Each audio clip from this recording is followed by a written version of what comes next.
Olá, seja muito bem-vindo à nossa segunda aula do curso Quem é Cristo da Escola Bíblica Discipuladora da Primeira Igreja Batista de Campo Grande. Hoje nós vamos continuar trabalhando aquele assunto que nós começamos na nossa primeira aula, a Cristologia Histórica. Ao falar da Cristologia Histórica, nosso propósito é situar você no desenvolvimento cronológico da doutrina sobre a pessoa e a obra de Cristo Jesus. Você que já assistiu à primeira aula, você se lembra muito bem que nós terminamos falando sobre o Credo de Nicéia. O que foi o Credo de Nicéia? O documento elaborado no primeiro concílio ecumênico da Igreja, o Concílio de Nicéia, ocorrido nessa cidade chamada Nicéia no ano 325 d.C. Nesse concílio, a Igreja já estava enfrentando diversos desafios muito importantes e muito grandes sobre a doutrina da pessoa de Cristo Jesus. Inúmeros ensinos falsos já haviam surgido e estavam se espalhando nas diversas comunidades cristãs. No Concílio de Nicéia, então, foi debatido, sobretudo, o erro afirmado por um homem chamado Ário. Essa heresia, esse erro doutrinário, ficou conhecido como arianismo. O arianismo defendia basicamente que Jesus Cristo não tinha a mesma natureza do Pai, mas na verdade ele é de outra natureza diferente da do Pai, tendo sido o primeiro ser criado. Como resposta a Ário e sua heresia, a Igreja elaborou então o Credo de Nicéia, que nós vamos ler agora. Cremos em um Deus Pai Todo-Poderoso, Criador de todas as coisas visíveis e invisíveis, em um Senhor Jesus Cristo, Filho de Deus, gerado como unigênito do Pai, isto é, da substância do Pai. Deus de Deus, luz de luz, Deus verdadeiro de Deus verdadeiro, gerado, não feito, consubstancial com o Pai, mediante o qual todas as coisas foram feitas, tanto as que estão nos céus como as que estão na terra, que para nós humanos e para a nossa salvação desceu e se fez carne, se fez homem e sofreu, e ressuscitou ao terceiro dia, e virá para julgar os vivos e os mortos. E cremos também no Espírito Santo. Aos que dizem, pois, que houve um tempo quando o Filho de Deus não existia e que antes de ser concebido não existia e que foi feito das coisas que não são, ou que foi formado de outra substância ou essência, ou que é uma criatura, ou que é mutável ou variável, a estes a Igreja Católica Universal anatematiza. Ou seja, a estes a Igreja espalhada de toda a terra, representada nesse concílio por diversos bispos, a estes que ensinam diferente daquilo que está escrito aqui no Credo de Nicéia, a Igreja considera como amaldiçoado. A palavra é dura, mas também o assunto é muito sério. Afinal de contas, se entendemos de forma equivocada a pessoa e a natureza do nosso Salvador, com certeza toda a doutrina da nossa própria salvação estará comprometida também. Afinal de contas, a Igreja ela está estabelecida sobre a pedra fundamental que é Cristo Jesus, Filho de Deus, o nosso Salvador.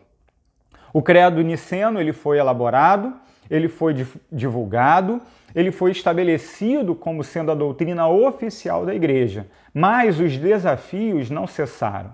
Pelo contrário, eles prosseguiram e novos movimentos heréticos foram surgindo após também o Concílio de Nicéia. O período que veio depois do Concílio de Nicéia é conhecido como sendo o período pós-niceno. Ele se estende do ano 325 d.C. até o ano 600 d.C.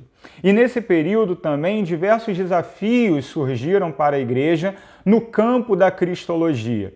Ensinos errados que se levantaram e se espalharam em diversas comunidades cristãs que precisaram ser combatidos e que precisaram receber suas respostas. O primeiro grande desafio da igreja nesse período pós-niceno foi a heresia dos apolinarianistas.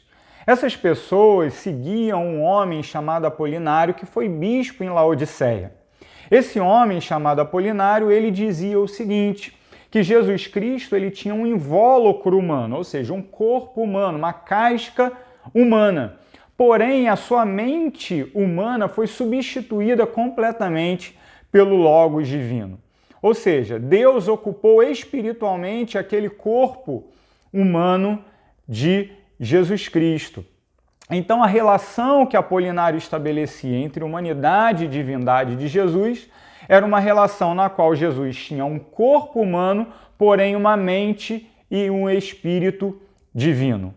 Nós não podemos concordar com isso, afinal de contas, o Novo Testamento deixa muito claro que Jesus Cristo, ele é homem, e que todo aquele que não afirma que Jesus Cristo veio como homem, veio em carne e é de fato um homem, esse está fora da doutrina legada pelos apóstolos. O segundo desafio, que está presente também nesse período pós-niceno, ou seja, depois do grande concílio na cidade de Niceia, é o desafio dos nestorianos ou nestorianistas. Esses homens, essas pessoas, seguiam também um líder cristão chamado Nestório, e essa heresia surgiu ali no século V depois de Cristo.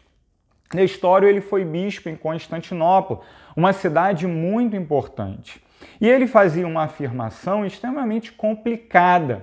Ele dizia que em Jesus habitavam completamente a natureza humana e a natureza divina, ok, concordamos com isso, mas isso fazia com que essas duas naturezas formassem em Jesus, na verdade, um ser humano que era duas pessoas dentro de um corpo só.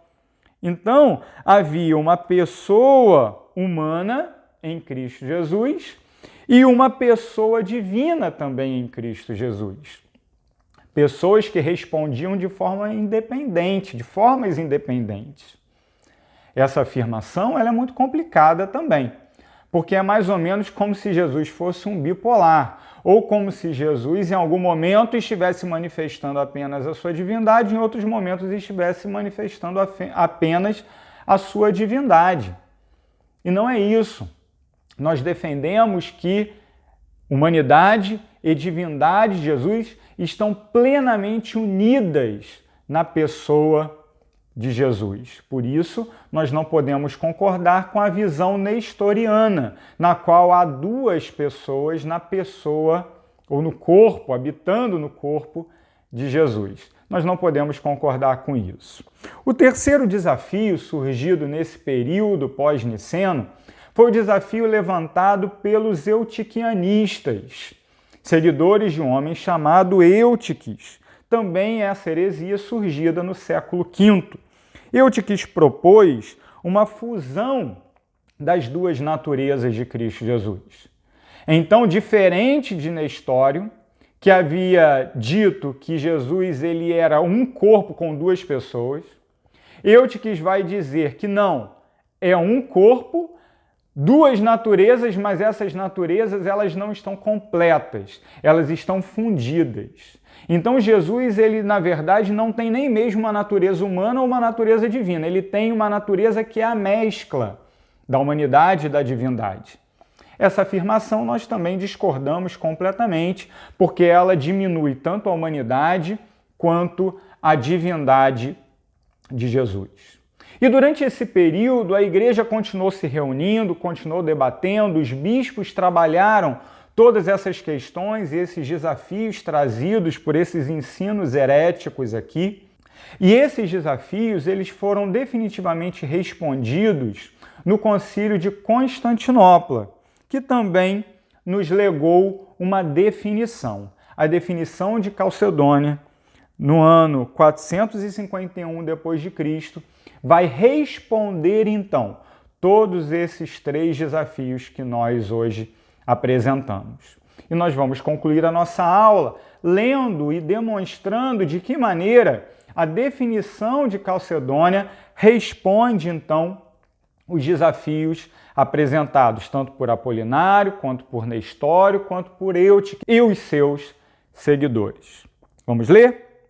Fiéis aos santos padres, todos nós, perfeitamente unânimes, ensinamos que se deve confessar um só e mesmo Filho, nosso Senhor Jesus Cristo, perfeito quanto à divindade e perfeito quanto à humanidade, verdadeiramente Deus e verdadeiramente homem, constando de alma racional e de corpo, consubstancial, homoúcios, segundo a divindade, e consubstancial a nós, segundo a humanidade, em todas as coisas semelhante a nós, excetuando o pecado, gerado segundo a divindade antes dos séculos pelo Pai, e segundo a humanidade por nós e para a nossa salvação, gerado da Virgem Maria, Mãe de Deus. Theotokos. Vale a pena explicar algumas partes da definição de Calcedônia para que fique muito claro para você como se deu o desenvolvimento da cristologia ortodoxa. Alguns desses termos aqui podem até nos assustar. Quando nós olhamos, por exemplo, o final da definição, a expressão Mãe de Deus, do original grego Theotokos, aquela que conduziu no seu ventre o próprio Deus, nós não devemos achar isso estranho nem anormal. Essa expressão não visa de modo algum ressaltar a posição de Maria ou dizer que ela é uma pessoa, uma mulher diferente do que qualquer outra. Na verdade, o que essa expressão quer dizer é que o embrião que estava no ventre de Maria, lá desde o momento em que o anjo a avisou que ela estava grávida pela ação do Espírito Santo, ali já estava presente Deus. Aquele embrião era Deus. Deus encarnado já estava ali desde o princípio. Porque, afinal de contas, o espírito humano não foi substituído pelo Logos divino em algum momento depois. Não, muito pelo contrário. Desde o início, aquele embrião, aquele bebê que nasceu, aquele menino que cresceu e se desenvolveu, Jesus Cristo, durante toda a sua vida, o tempo todo, é o Verbo encarnado, perfeito Deus e perfeito homem, presente ali para a nossa salvação. E nós precisamos destacar isso, e por isso a definição deixa muito claro essa expressão, Mãe de Deus. Não apenas isso, a definição retoma uma palavrinha fundamental presente lá no Concílio de Nicéia, lá no Credo Niceno. Lá, naquele momento, diferente da afirmação de Ário que disse que Jesus era de natureza diferente da de Deus, a definição reafirma que a natureza de Jesus é a mesma de Deus. Na nossa tradução, a palavra está como consubstancial, que traduz a palavra grega homoúcios, consubstancial segundo a divindade. O que significa isso? Que a mesma natureza de Deus, Pai, Espírito, é também a natureza do Filho, do nosso Salvador Jesus Cristo. Mas não apenas isso, ele também é alguém semelhante a nós, consubstancial a nós segundo a humanidade. Ou seja, a sua humanidade é perfeita, a sua divindade é perfeita e elas estão plenamente unidas numa única pessoa, a pessoa de Jesus Cristo. Essas naturezas, a natureza humana, a natureza divina, elas não se misturam, mas elas estão completamente, plenamente unidas na pessoa de Jesus Cristo.